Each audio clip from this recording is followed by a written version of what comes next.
สวัสดีค่ะทุกคนกลับมากับช่องมันหน่อยชาแนลอีกแล้วนะคะวันนี้เรามาเที่ยวทะเลเราอาจจะตอนนี้เราเปลี่ยนเสื้อผ้าแล้วนะคะเตรียมจะเล่นน้ำทะเลแล้วแต่เรายังลงเล่นไม่ได้นะคะก็คลิปนี้อาจจะมีความสั้นมากเลยนะคะเราแค่จะให้ทุกคนชมทะเลเฉยๆค่ะมาลงมากันเลยลงมากันเลยนี่เดี๋ยวเราให้ดูบรรยากาศนะคะทุกค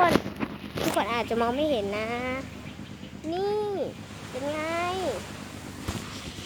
แค่ให้ชมทะเลที่เรามาเที่ยวเฉยๆนะคะเป็นน้ำทะเลใสมากเลยที่เราให้ลงเล่นน้ำไม่ได้ก็เพราะว่านี่เป็นเครื่องของแม่เรานะคะถ้าเราทำเครื่องเปียกนี่รับรองโดนโอเคค่ะทุกคนสำหรับวันนี้ก็ขอตัวลาไปก่อนนะคะใครชอบก็อย่าลืมกดไลค์กดแชร์กด Subscribe และกดติดตามให้ด้วยนะคะสำหรับวันนี้ขอตัวลาไปก่อนค่ะลาก่อนทุกคน